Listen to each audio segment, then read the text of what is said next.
Facebook and YouTube pages, except during the joys and concerns when we will pause recording for privacy. We joined together this morning to seek justice, equality, and fairness in the world. Our hearts are touched by the human need we feel around us, whether far away or within reach of our hands. We come here to be together because this is how we believe our lives are best lived, in questioning and in conversation, in compassion and in service, in gratitude and in joy, in companionship and in love. It is good to be together with you this morning. Please take a moment to think of all your friends at MVUUC. Greet them with a comment in the chat box, and remember that you can still reach out to them via email, phone, social media, or video chat. Physical distancing does not need to mean emotional distancing. Let us support one another.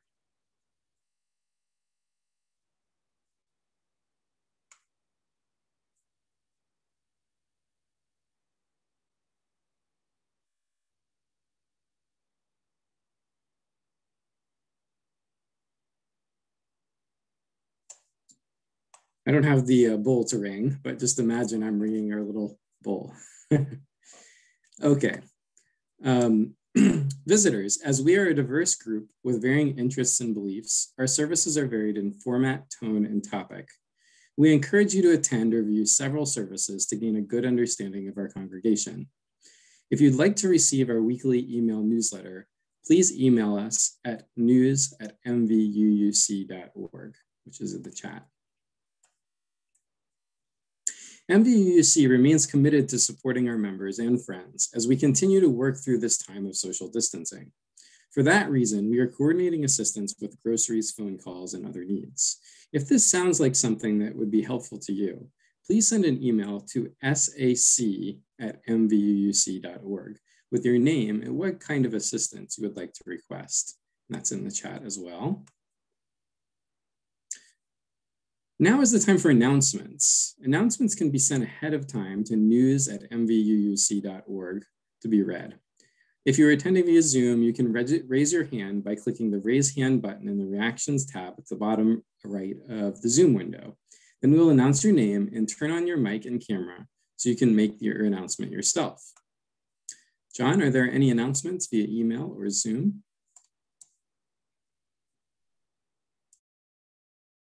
Not as of this moment. Via Zoom, we've got a couple. So it looks like Susan has her hand up. So Susan, you can turn your camera on and unmute.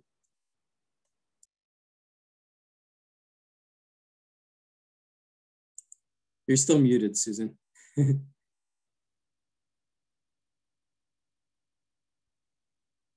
Oh, John, you might need to ask her to unmute. There we go, that works. So hi, everyone. I've got two announcements. The first is that on October 17, we will be doing a cleanup of the church, and there is a sign-up sheet online, and we're asking everybody to go in and sort of put their name next to the things that they'd like to work on. They're a varying degree of difficulty, so if you have limited motion or you really can't do any heavy lifting, there are some things that you can do that are light but very useful for getting the church sparkling clean. So please volunteer. I'll be there, and when you get to the church, please check in with me. I'll be right at the front entrance. The other thing I wanted to mention was that at this point, Robin and I, and I'm hoping a third person, but she shall remain anonymous until she responds to my email. We're going to do a Halloween service because Halloween falls on Sunday this year. So we would like to have people show up in costume, and we're going to try to arrange to have a little bit of candy around, maybe some cider and donuts if everything works out. So we're going to have some fun on that Sunday. And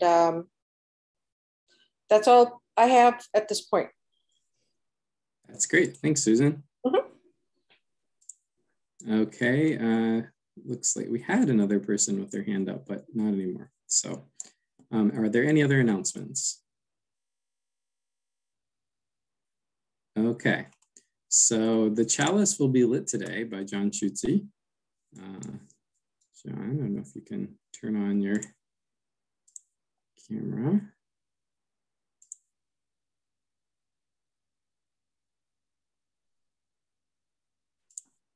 All right, and the lyrics should be, not the lyrics, but the words to read should be posted in the chat. Seem to have disappeared. Oh, there they are. Okay, great. So we light this chalice today as a symbol of the light we hold inside and in recognition of the importance of sharing that light with others.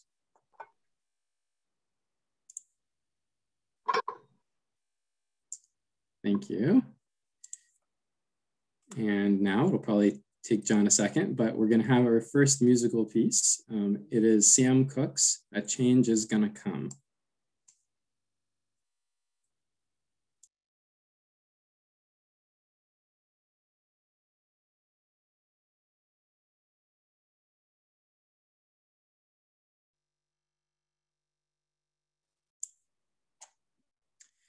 Our opening words today come from What Riding My Bike Has Taught Me About White Privilege by Jeremy Dowsett. I'm white, so I have not experienced racial privilege from the underside firsthand. But my children, and a lot of other people I love, are not white. And so I care about privilege and what it means for racial justice in our country. And one experience I have had firsthand, which has helped me to understand privilege and listen to privilege talk without feeling defensive, is riding my bike. Now, I know it sounds a little goofy at first, but stick with me, because I think that this can be an analogy that might help some white people understand privilege without feeling like they're having their character attacked. About 5 years ago, I decided to start riding my bike as my primary mode of transportation, as in on the street, in traffic, which is enjoyable for a number of reasons, like exercise, wind in your face, the cool feelings of going fast. But this is the thing. I don't live in Portland or Minneapolis. I live in the capital city of the epicenter of the auto industry, Lansing, Michigan. This is not by any stretch a bike-friendly town. And often it is downright dangerous to be a bike commuter here. Now, sometimes it's dangerous for me because people in cars are just blatantly a-holes to me. If I am in the road where I legally belong, people will yell at me to get on the sidewalk. If I am on the sidewalk, which is sometimes the safest place to be, people will yell at me to get on the road. People in cars think it's funny to roll down their window and yell something right when they get beside me, or splash me on purpose. People I have never met are angry at me for just being on a bike, for being in their road. And they let me know with colorful language and other acts of aggression. I can imagine that for people of color, life in a white majority context feels a bit like being on a bicycle in the midst of traffic. They have the right to be on the road and laws on the books to make it equitable. But that doesn't change the fact that they are on a bike in a world made for cars. Remembering this when I'm on my bike in traffic has helped me to understand what privilege talk is really about. Now, most people in cars are not intentionally aggressive toward me. But even if all the jerks had their licenses revoked tomorrow, the road would still be a dangerous place for me because the whole transportation infrastructure privileges the automobile. It is born out of a history rooted in the auto industry that took for granted that everyone should use a car as their mode of transportation. It's not built to be convenient or economical or safe for me. And so people in cars, nice, non-aggressive people, put me in danger all the time because they see the road from the privileged perspective of a car. For example, I ride on the right side of the lane. Very few people change lanes to pass me, as they would for another car, or even give me a wide berth. Some people fly by just inches from me, not realizing how scary and dangerous that is for me. Like if I were to swerve to miss some roadkill just as they pass, this would be problematic for me, right?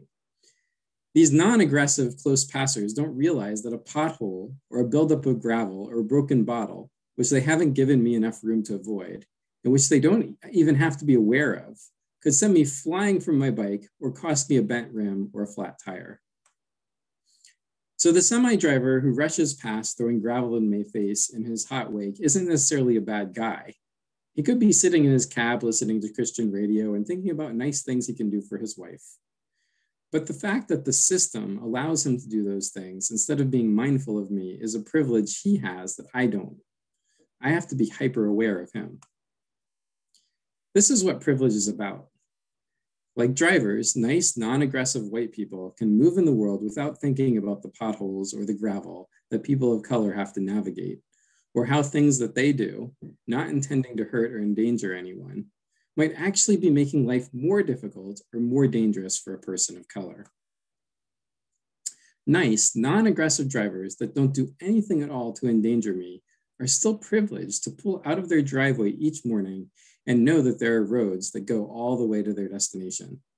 They don't have to wonder if there are bike lanes or in what route they will take to stay safe. In the winter, they can be certain that the snow will be plowed out of their lane into my lane and not the other way around. And it's not just the fact that the whole transportation infrastructure is built around the car.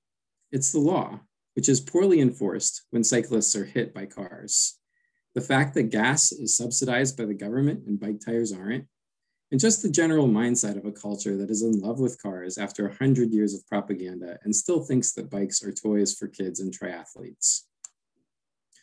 So when I say the semi-driver is privileged, it isn't a way of calling him a bad person or a manslaughter or saying he didn't really earn his truck, but just a way of acknowledging all of that. Infrastructure, laws, government, culture, and the fact that if he and I get in a collision, I will probably die and he will just have to clean off or repair his bumper.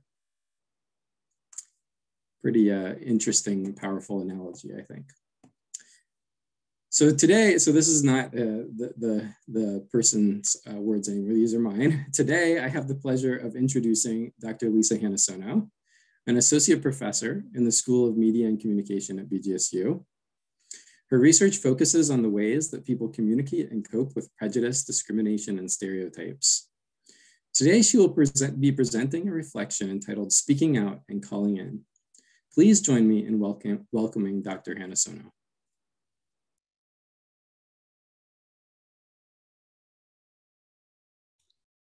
Wonderful. Thank you so much for the warm introduction, Dr. Kevin McClooney, and for inviting me to talk with you all today. Before I get started, I do want to thank the Maumee Valley Unitarian Universalist Congregation and its leadership team, and especially to those who have made the decision to be with us in this virtual space today to really reflect and to think about what we can do to make a difference. So I am so excited, and it's such an honor to get to talk about a set of topics that's near and dear to my heart. And I'm hoping that this presentation can serve as an invitation for reflection, to think about what we can do individually and as a community to make a difference and to speak out against discrimination, inequities, and hate. When I was a little kid growing up in Midwestern United States, kind of at the fringes between countryside and suburbia, I was often told this mantra over and over and over again, and feel free to use an emoji reaction if you want to on Zoom if you've heard this before. Sticks and stones may break my bones, but words will never hurt me. Sticks and stones may break my bones, but words will never hurt me. This was something that I was told over and over again. And as a kid, at first blush, this sounds kind of empowering. It sounds maybe even protective. But if we really think about this phrase, if we really consider its implications, I think that many of us agree that there is some problems here, that this is really far from the truth. Yes, sticks and stones may break our bones. However, words can hurt. Words can harm. Words can have an impact. They can do damage. When I was a kid growing up in Indiana, I was one of the few Asian American school kids that were in my district. And I often was teased because I appeared different from them. I would be the subject of racist chants on the school bus. Kids would call me names. They would make fun of my eyes or my hair or what types of Japanese American food I happened to be bringing in today from home in the cafeteria. And, this was something that it wasn't just me. I know that there are thousands, if not millions of kids that have grown up in situations being picked on because of their differences. But it was something that really stayed with me. The words that those kids said, they mattered, right? What we say, what we do can have a lasting impact on individuals, on relationships, and more broadly on our community. So sticks and stones may break our bones, but words matter.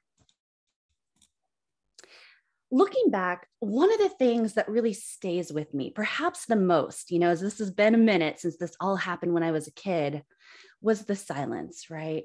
The silence and the shame that surrounded those incidents. When I reflect on what happened and all of those incidents growing up, one of the things that really stayed with me was that no one said anything, right? The kids were teasing, people were saying racist things, and yet no one did anything.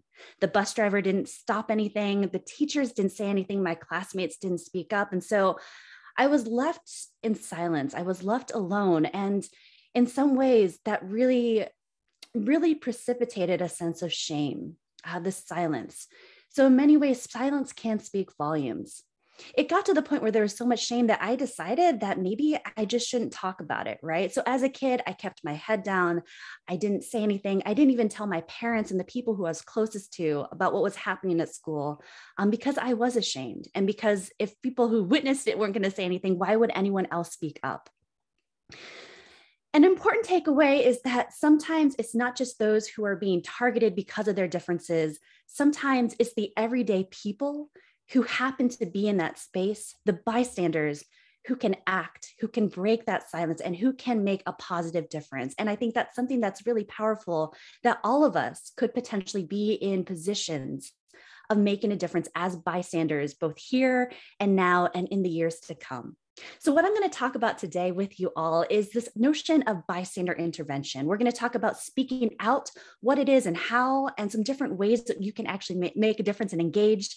We'll explore some of the complexities too, recognizing that there's not a one size fits all and there's not a magic bullet to addressing some of these complicated scenarios. And then finally, I want to end on a positive and hopeful note by calling us in and talking about what we actually can do as we move forward today and in the years to come. So let's first talk about bystander intervention. We're going to talk about what it is and why it matters. And before I get too much into it, I do want to just give a quick shout out both to the BGSU Allies Program, which is a grant that's been funded by the National Science Foundation. I know some folks who are actually attending this presentation are part of this project. So thank you so much for being such great collaborators, teammates, colleagues, and friends. A lot of what I present today has been informed by this grant project, but I do, disclaimer, want to just mention that what I'm saying will represent my own words, as well as, isn't representing the NSF per se, but I want to give credit where credit is due. And a big thank you to these organizations and projects for supporting this work. So let's go ahead and warm up the chat. For those who are at Zoom and can use the chat, I just want to invite you to more or less to type in twice. So one, I'm going to ask you to write the word yes, or you can even just type the letter Y if this is something that resonates with you. So if this is something that gets you, thank you for the shout outs to Allies, Sam and Kevin, thank you. So if this is something that you've ever experienced, feel free to put a Y or a yes. And if you're at home or at a place where you've got multiple folks who are watching with you, feel free to put Y if you've got 3 people who are in your space with you. So my first question, have you ever witnessed an act of discrimination? So have you ever been a bystander? Maybe this is where you were on social media, or maybe this is something that's happened when you were a kid and you watched someone get targeted, or maybe even more recently today at the workplace or on the street. If this is something that you've witnessed at some point in your life, fantastic. I'm seeing a lot of yeses stream in through the chat. Thank you. And I'm seeing some multiple yeses, absolutely, for folks who have partners, friends, family who are with them, household members. So thank you so much for sharing. I want to ask a follow-up question, and this is really kind of getting into the heart and soul of today. And I will say that, as a caveat, I would answer yes to this as well. But you can answer yes or no, depending on how you feel. For those who have witnessed an act of discrimination, have you ever in your lifetime hesitated, right? Pause for a moment to respond because you weren't quite sure what to say or what to do? You know, you saw something, you knew, ooh, something's not right here, but you may have hesitated in that moment. Oh, wow. Thank you. I'm getting a lot of yeses. I'm getting some direct message yeses as well for folks who are sharing. I think that this is so powerful. And yeah, thank you for our service coordinator, just acknowledging that sometimes we don't know what to say, or sometimes we do something and then we realize, ooh, was that the best thing, right? And we kind of reflect on that. And I think that this is really powerful. Some of the stuff that we're finding in our research, just to put on my nerdy cap here, is that we have a lot of people in our community and our communities who want to do something. But many times when the moment happens, when we are presented with these moments as bystanders, we often struggle to find the right words, struggle to figure out how to respond, how to act. And so just know that you're not alone. But my hope is my presentation will give you some tools and some ways, some different ways that you might respond should you be a bystander in the future. Awesome. Thank you for the chat and thank you for responding. So what I'm going to do is I'm going to just talk about a very simple 4-step process just to make it as streamlined as possible, recognizing that it doesn't have to be these 4 steps in a row. It doesn't have to be linear. But if you are just walking on the street, if you are at the workplace, if you're at school, if you're in your communities or even on Zoom and you notice something, here's a really quick 4-step process that you can take to potentially speak out and or call in. The first thing we want to do is we want to identify and recognize that there might be a problem, right? And I just want to recognize that acts of bias can range along a very complicated continuum. Everything from hate crimes that are egregious, that are very obvious to many people, that damage property and or people, all the way down to the more covert, sneaky microaggressions, these everyday slights, insults, jokes, and remarks and exclusions that sometimes are intentional or unintentional, but still hurt people, right? They're still biased and they still do harm, impact over intention. And so the first thing we want to do as bystanders is to try to make sense of the situation. Sometimes it's ambiguous. We call it attributional ambiguity. Sometimes it's hard to say, is this rooted in bias? Is this problematic? And so moving forward, if we think that, yes, there might be something that's going on here, then I think a next natural step would be to identify what we as bystanders want to accomplish. And the spoiler alert is that it might be multiple things at the same time. But we might want to ask ourselves, is our ultimate goal, do we want to stop the biased behavior? Do we want to disrupt the conversation or de-escalate the situation? Maybe we want to turn our attention to those who have been targeted by the bias. Maybe we want to help them provide support. Maybe we recognize that this is something that is beyond just us as an individual, and maybe we need to marshal additional help or delegate it out to the right people who can address the situation at hand, or maybe we're thinking about safety. How can we respond in a way that protects our relationships with those who are involved in this situation? How do we respond in a way that's going to also protect the folks who are affected? And perhaps we may want to think about our own safety and well-being as we consider how we want to respond. So we want to think about what our goals are in the situation. Once we get clear about what we want to accomplish, then we can start to think about acting. And sometimes this happens, boom, like this. But sometimes we do have a moment to kind of quickly think about how might we respond? And I often use the toolbox metaphor, thinking about that there are so many different ways, communicative strategies that we can use to respond to these situations. And think about each of those strategies, what we can say and what we can do as a different toolbox in our allyship or accomplice toolbox that we've got here. Whether it's using a saw or a screwdriver or a wrench, metaphorically speaking. One of the things that I found in my research is that a lot of times people will use the same strategy over and over again. So we've got like one go-to tool, right? The hammer. And so we're trying to use that all the time. Maybe for folks, it's confrontation. When we see an injustice, our first tool that we reach for is our hammer, like Thor, right? We want to just go at it and we want to beat down the hate and go for it. And that's important, right? That is a tool that we can use. But what I want to invite us to think about is not just being aware of what our dominant, our primary tools might be, but also to be cognizant of all of the other options that we might have at our disposal and to start to really develop skill and experience using those too, recognizing that one tool can't solve all the problems. And even if we use that one tool, like the hammer, metaphorically speaking, there's different ways to wield it, right? There's different ways to wield it, sorry. You can possibly even turn it upside down and use it to remove a nail, not just to hammer something in. So how can we cultivate this toolbox of ways of responding as bystanders to address discrimination, to promote equity, and to stop hate?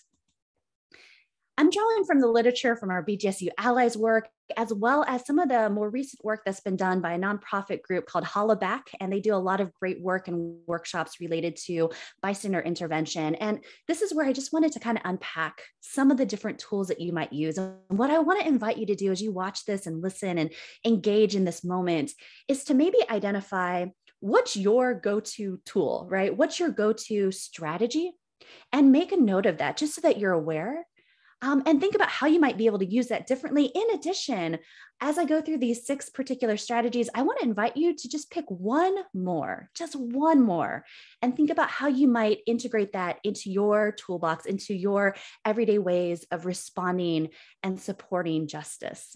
So I'm going to go through these pretty quickly for the sake of time, but if you have more questions, I'm happy to entertain them and to have conversations with you today and moving forward, offline, online, et cetera. So one of the most common ones that we can do as bystanders is to confront the person who's doing the harm, right? We can directly address them, and we can do that by calling them out and telling them what they're doing is wrong. We can tell them to stop.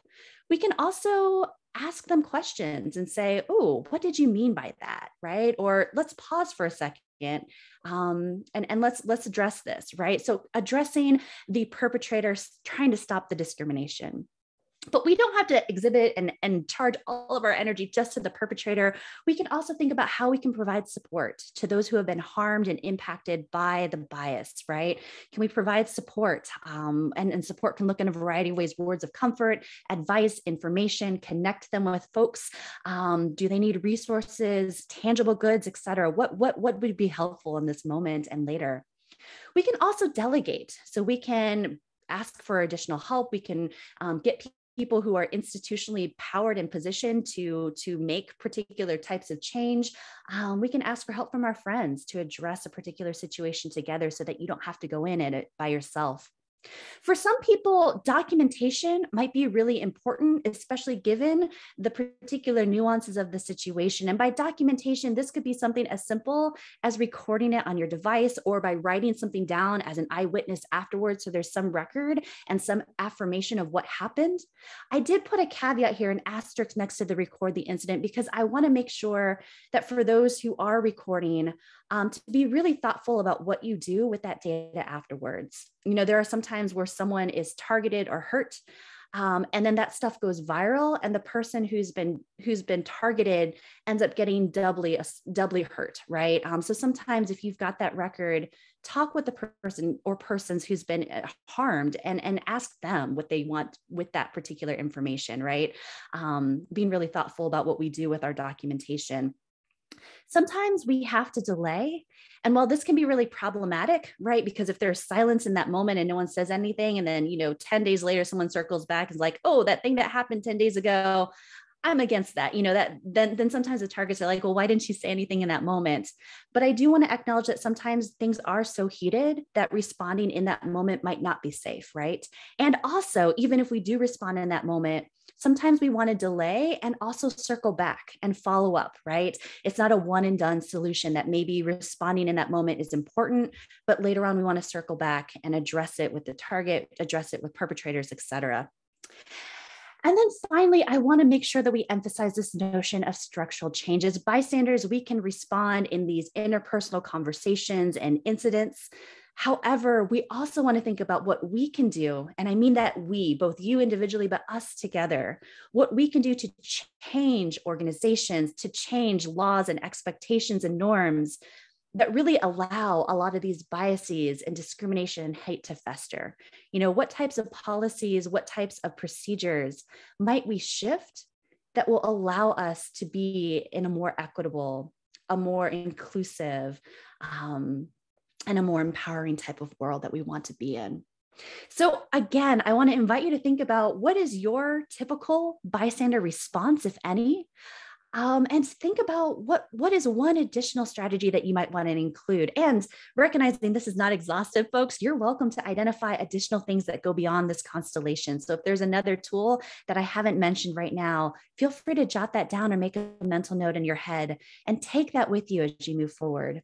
I think this idea of being a bystander, being a person, a community member who wants to make change can be really empowering, but it can also be really overwhelming, right? We want to help. We want to make a difference. We are well-intentioned, and some of us have made great impacts in our communities, in our families, in our organizations, and beyond. But sometimes it can feel absolutely overwhelming, right? That there's just so much that needs to get done. What can one person, one organization, or one community do? And so I'm going to talk about that in just a moment, but I want to mention really quickly the final step of this idea of bystander intervention. So for those who have acted, a lot of times it can be helpful to take a moment afterwards, after all is said and done, and to just assess and adjust. So thinking about, to what extent did you accomplish those goals? To what extent did things go well? What could have been done differently?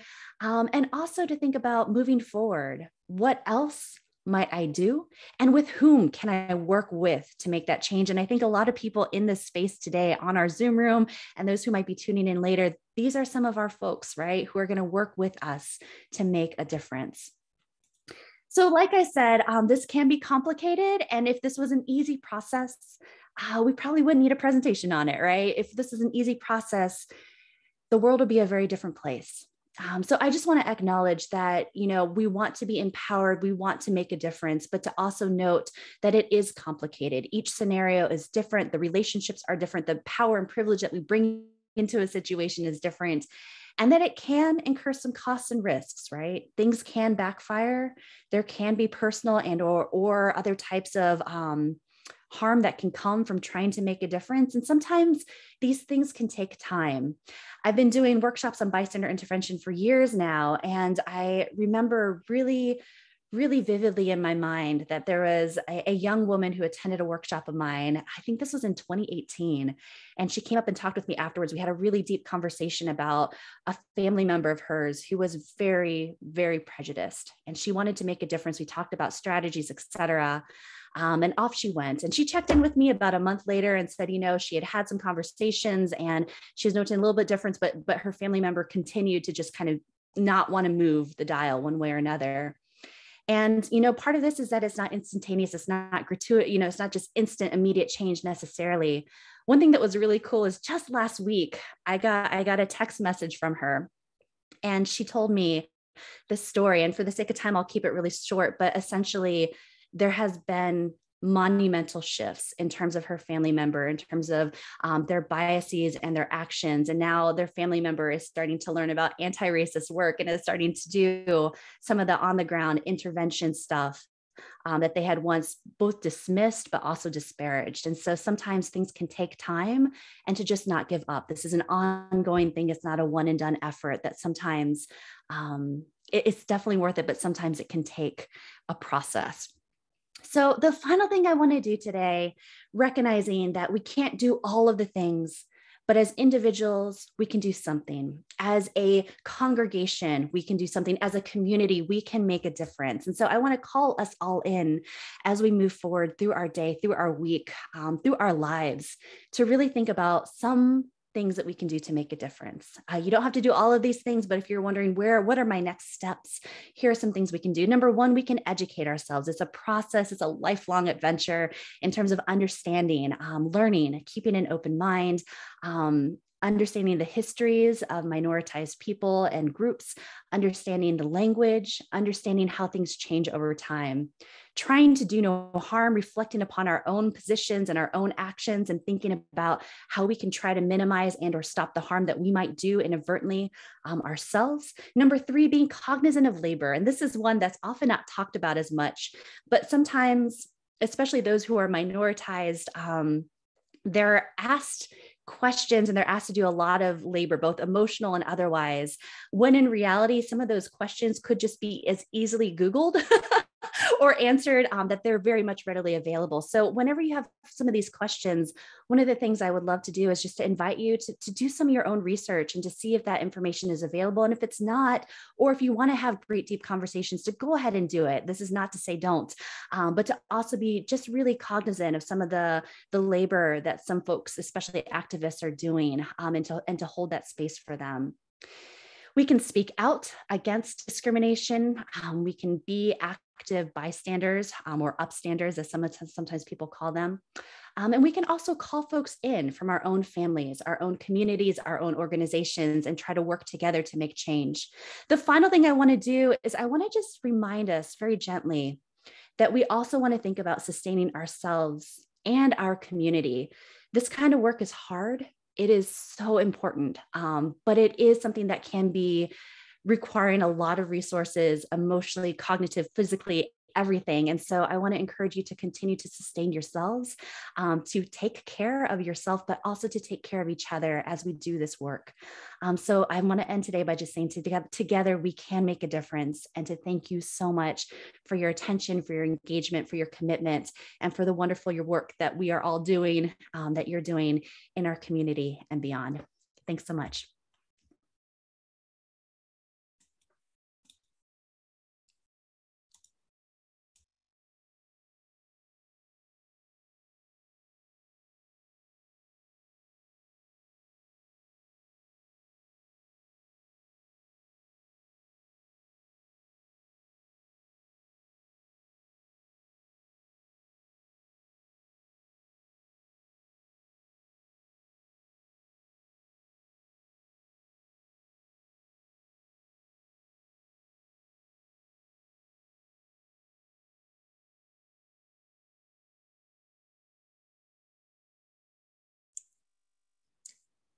Megan, you ready to do the UU principal connection? I'm here. I just was not able to unmute myself. So, I'm presenting today's UU Principals Connection. And the first thing I want to say is thank you again to Dr. Hanasono for her amazing presentation. It was very densely packed, but just so amazingly concise and so full of excellent information and advice. So thank you so much for that. So Dr. Hanasono's presentation today is not only a reflection on the importance of speaking up and speaking out, but also a call to action for all of us to work harder in this area of our faith. When thinking about how Dr. Hanasono's observations and suggestions fit into our UU principles, we might initially think of the first principle, the inherent worth and dignity of every person, or the second principle, justice, equity, and compassion in human relations. But today, I'd like to highlight our newly adopted eighth principle, working to build a diverse, multicultural, beloved community by our actions that accountably dismantle racism and other oppressions in ourselves and our institutions. So as Dr. Hanasono has explained, all of us are responsible for creating the change that we want to see. If we want to live in a world in which racism no longer plays a role in our systems of education, housing, government, criminal justice, interpersonal relations, etc., then we need to take an active role in creating that world. Our passive acceptance of small and large injustices is all that's necessary for those injustices to continue. And that's why, as Angela Davis has famously said, it's not enough to just be non-racist. We must be anti-racist in order to create meaningful change and to dismantle structures of systemic oppression based on race. We must take ownership of our own place in these structures and the ways in which we benefit from them. And then we must be willing to speak up and speak out whenever possible. Because who do we expect to do this if we are not willing to do it ourselves? How can we expect anything to change if we are not willing to contribute to that change? In addition to speaking up and speaking out in the world around us, the 8th principle asks us to accountably dismantle racism within ourselves. And probably the toughest part of that process is the first step, recognizing that we have all absorbed racist ideas throughout our lifetimes. And we perpetuate those ideas through our conscious and unconscious biases. In our anti-racism reading group, we've learned about how to recognize our own biases and how to apologize when our words and actions have caused harm. And that, of course, requires humility to recognize when you have harmed someone, when you've caused harm. And like Dr. Hanasono mentioned, this very, very important difference between intention and impact, realizing that what we intended with our words or our actions are not always equal to the impact that those words and actions may have. Sometimes our discussions in our reading group have revealed biases that we never realized were there before, and that realization can be uncomfortable. And of course, nobody enjoys being uncomfortable. But if we're not willing to give up our own comfort for the sake of something as significant as dismantling racism, then how can we claim to want a different system or a different world? We need to be willing to do the work of anti-racism. Let it start within ourselves and grow into a force for positive change in our community, our nation, and our world. Thanks.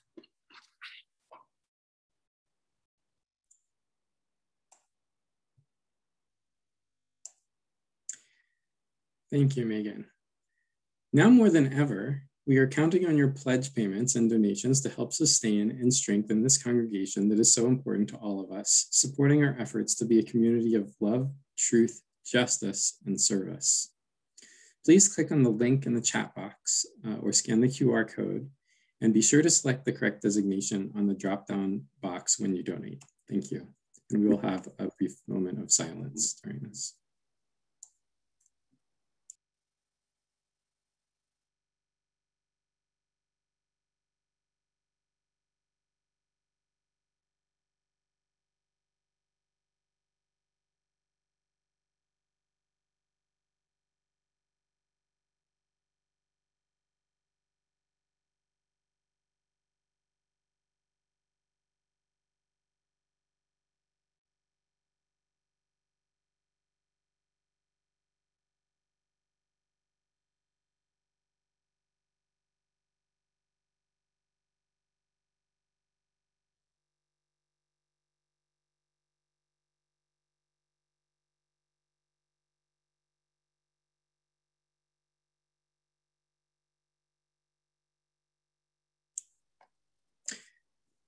Now is the time for sharing of joys, concerns, and milestones.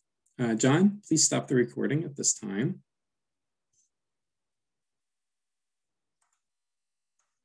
Okay, the next is a musical interlude, and Megan is going to lead us in this effort because I cannot sing.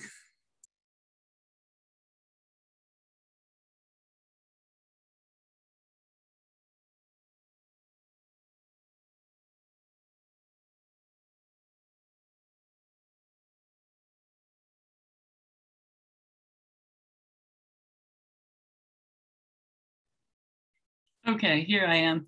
All right, everyone. So I think you all know this song. It's called This Little Light of Mine. So if you want to just sing along with me, in the chat, you'll see the lyrics. And once we sing the first verse, where you just say this little light of mine, in the next verse, you're going to replace this little light of mine with everywhere I go. And in the third verse, you're going to replace that with building up a world. And that'll be the only part of the song that changes. And the other thing that you can do, even if you can't sing, or if you believe you can't sing, because I don't believe I believe everyone can sing, but if you don't feel comfortable with it, you can just like clap along or snap along. So I'm gonna set up a beat for us so you can, says you, Kevin, I don't believe it. So here we go. This little light of mine, I'm gonna let it shine. This little light of mine, I'm gonna let it shine. This little light of mine, I'm gonna let it shine, let it shine, let it shine, let it shine. Everywhere I go, I'm gonna let it shine. Everywhere I go, I'm gonna let it shine. Everywhere I go, I'm gonna let it shine, let it shine, let it shine, let it shine. Building up a world. Building up a world, I'm gonna let it shine.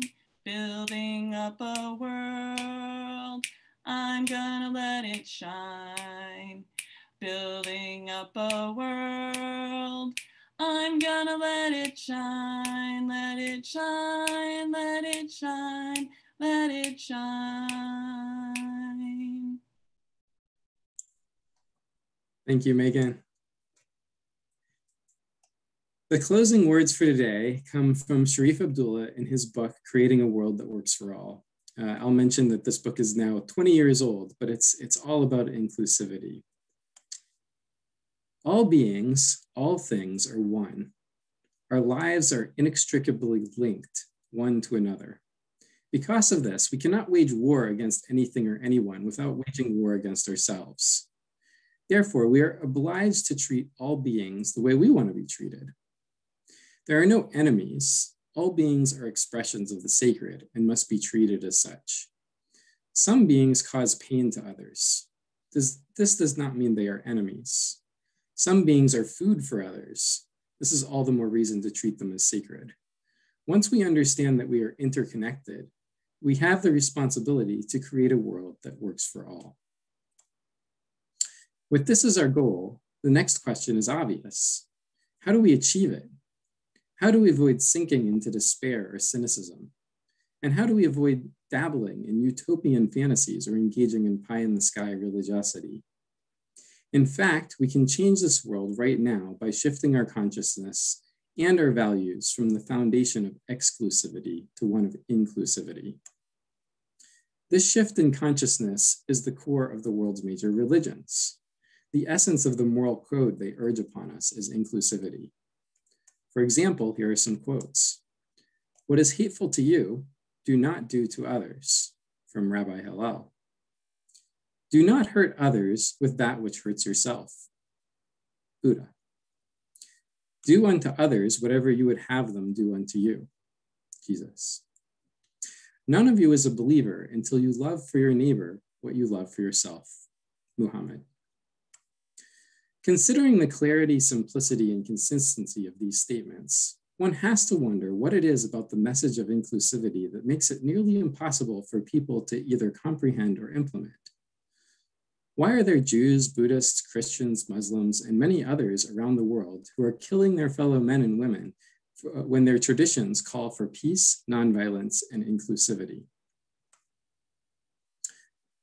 Later, in writing about how to achieve the goals of inclusivity in your interactions with others, Abdullah discusses insights from the Tibetan book of Living and Dying by Sogyal Rinpoche. I'm not sure if I said that correctly. Here are some of the things that are mentioned in that book. The essential thing is to relax any tension in the atmosphere in whatever way comes most easily and naturally. And there's a lot more depth going into these sort of different things, but I think these are important in sort of trying to think about bystander intervention. And there's different approaches, but for some of the ways that you could do bystander intervention, this would be useful, right? Some people deal with humor, for instance, but it could be some other approach that can diffuse and relax any tension in the atmosphere. The next one, do not interrupt, deny, or diminish what the person is saying. Learn to listen and learn to receive in silence. Do not expect too much of yourself or expect your help to produce miraculous results. For real communication to be established, you must make a determined effort to see the person in terms of his or her own life. Look at the person in front of you and think of that person as just like you, with the same needs, fundamental desire to be happy and avoid suffering, loneliness, fear of the unknown, secret areas of sadness, half-acknowledged feelings of helplessness. You will find that if you really do this, your heart will open toward the person and love will be present between you.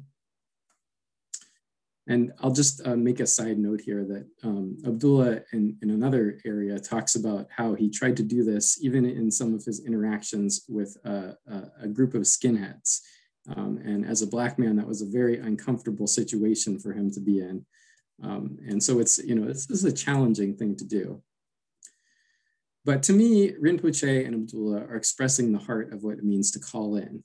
It is about trying to see the humanity in others, whether they are the target of aggression or the aggressor, and then moving beyond your own fear and opening a dialogue from a place of love in the hope for change. So now we come to extinguishing the chalice. So please join me in reading the words for extinguishing our chalice that can be found in the order of service or Zoom chat box. As we extinguish the chalice, may we find that the light inside of us burns brighter than ever. After the closing song, we invite everyone to stay for Zoom coffee hour. Your mics and camera will be turned on once service ends. For a closing song, let us sing Go With the Song in Your Heart. You can find the words as a comment in the Zoom chat box, and John will be playing a video in a second, I believe.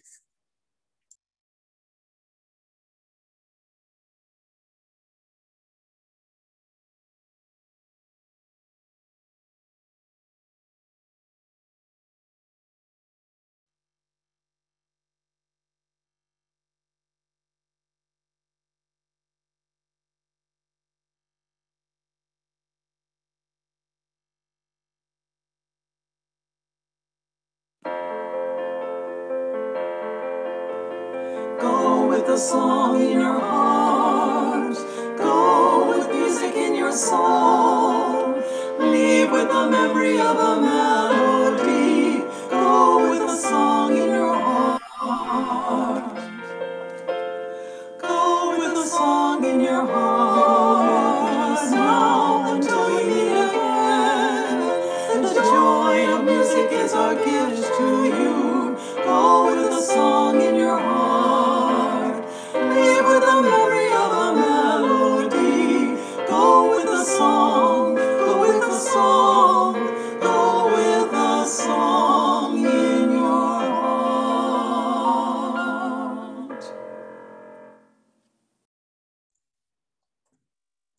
Thanks, everyone. That's the end of service. We will stop recording, but people can stick around and chat if they'd like to.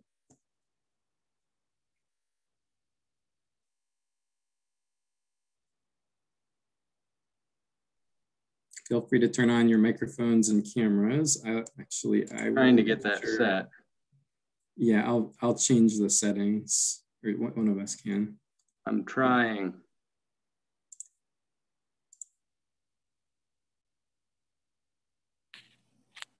There we go. Allow persistent. I just changed. Oh, it won't change.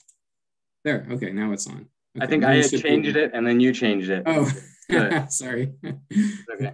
My bad. All right, now people should be able to unmute themselves.